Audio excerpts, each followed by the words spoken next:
Let's get right into it. Number 7. Talking to yourself. Picture this: you're alone, pacing around your room, narrating your own life like you're the star of a low-budget documentary. Okay, keys, wallet, phone. Don't forget the phone this time. Genius. Congratulations. You're either extremely organized, or your brain has decided to split into multiple cast members.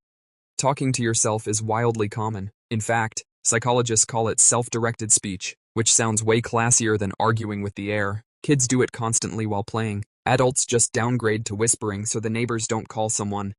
Here's where it gets spicy. Frequent, compulsive self-talk, especially when it feels automatic or uncontrollable, can be linked to anxiety disorders, ADHD, and even early signs of certain mood disorders. Your brain is basically trying to outsource its chaos to a narrator. Instead of calmly processing thoughts internally, it blasts them over the internal PA system like an airport that lost all its pilots. There's also a control element. When life feels unpredictable, verbalizing tasks gives you a tiny illusion of order. It's like duct taping your sanity together with running commentary. We're fine. Everything is fine. We are absolutely not spiraling. Which, ironically, is exactly what someone who is spiraling would say. But the real giveaway is tone. Calm planning, normal, full conversations, scolding yourself, or rehearsing imaginary arguments with dramatic pauses. That's your brain hosting a one-person debate club. Basically, your mind hired both a manager and a critic, and neither one gets along with you. Number 6. Oversleeping. Everyone loves sleep. Sleep is free, legal, and socially acceptable drooling. If sleeping were an Olympic sport, half the population would at least make regionals. But there's a big difference between "I stayed up too late watching videos" and "I slept 11 hours and still feel like a haunted sandwich." Chronic oversleeping, called hypersomnia, is strongly associated with depression. Not the dramatic movie kind where someone stares out a rainy window, but the quiet version where your brain simply powers down. Motivation? Gone. Energy? Missing. Alarm clock? Public enemy number 1. Your body isn't just tired, it's trying to escape being awake. Sleep becomes less of a recharge station and more of an off switch. Consciousness is effort, and your brain is like, hard pass. There's also a chemistry angle. Depression messes with neurotransmitters like serotonin and dopamine, the brain's version of coffee and optimism. Without them, staying awake feels like running a laptop on 2% battery while 47 tabs are open. The cruel twist? Oversleeping makes fatigue worse. You wake up groggy, disoriented, and vaguely annoyed at existence itself. It's like your brain installed an update overnight that removed the function properly feature. So if someone can nap anywhere, anytime, and still feel exhausted, they're not living the dream. They're buffering through reality. Basically, your body isn't lazy, it's staging a quiet shutdown. Number 5. Overthinking everything. You send a text, a completely normal text, something harmless like, "Sounds good." 5 minutes later, your brain has rewritten history, predicted the apocalypse, and concluded that the thumbs up emoji means the other person secretly hates you, your ancestors, and possibly oxygen. Overthinking feels like intelligence at first. You're analyzing, considering, evaluating, look at you, being thorough, but then it mutates into mental quicksand. The more you think, the deeper you sink, until you're emotionally drowning in a puddle. Psychologists call this rumination, your brain chewing the same thought over and over like gum that lost its flavor in 2007 but refuses to leave your mouth. It's strongly linked to anxiety disorders, depression, and OCD. Instead of solving problems, your mind just replays them with increasingly dramatic commentary. Evolutionarily, this system was meant to keep you alive. What was that noise in the bushes? Good question if it's a tiger. Less useful when the tiger is a typo you sent 3 days ago.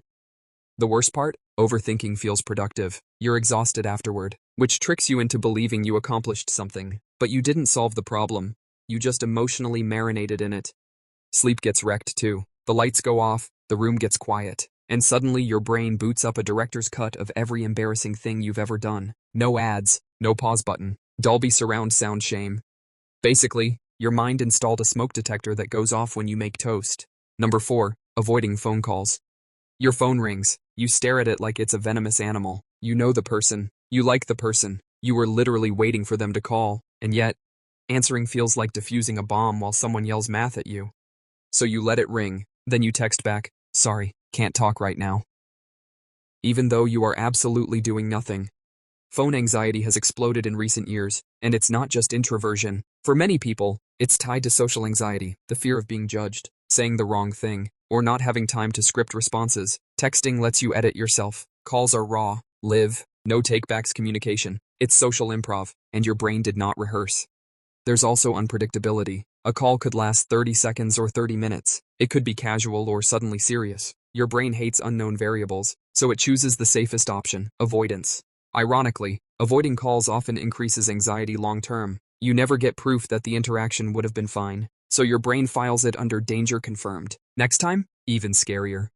Some people even rehearse answering the phone before picking up. Hello? Hi. Hey. Hello? Meanwhile, the caller hangs up and wonders if you were abducted mid-ring. Basically, your nervous system treats human conversation like a surprise exam you didn't study for. Number 3, constant busyness. You know someone who is always doing something. Work, side hustle, gym, cleaning, organizing, reorganizing the organized things, answering emails at 2 a.m., learning a new skill while cooking dinner and listening to a productivity podcast at 1.25 times speed. Looks impressive, feels miserable. Chronic busyness can be a form of avoidance, not laziness. The opposite. If you never stop moving, you never have to sit alone with your thoughts. Silence becomes suspicious. Free time feels unsafe. Relaxation feels like failure. This pattern shows up in anxiety disorders, trauma responses, and even certain types of depression. Your brain equates stillness with vulnerability. Activity becomes armor. Productivity becomes anesthesia. There's also a dopamine component. Every completed task gives a tiny reward hit, so you stack tasks like a psychological Jenga tower, hoping the next one will finally make you feel calm. It doesn't. It just keeps you distracted. And when you do try to rest, guilt shows up immediately. You should be doing something. Congratulations, your inner critic just clocked in for overtime. Eventually, burnout hits like a truck made of exhaustion and resentment, but instead of slowing down, many people speed up, because stopping would mean facing the very feelings they've been outrunning. Basically, you're not running toward success. You're sprinting away from your own brain. Number 2, procrastinating important things.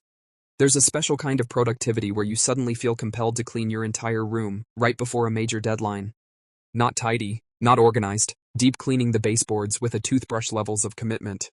Procrastination isn't just laziness. If it were, you'd be relaxing. Instead, you're weirdly busy doing literally anything except the one thing that matters. Suddenly, folding laundry feels like a heroic quest. Watching just one video turns into a full documentary series about ancient bread-making techniques. Psychologists link chronic procrastination to anxiety, ADHD, perfectionism, and depression. The task isn't being avoided because it's hard. It's being avoided because of how it makes you feel. Overwhelming, uncertain, potentially embarrassing. Your brain treats it like emotional lava.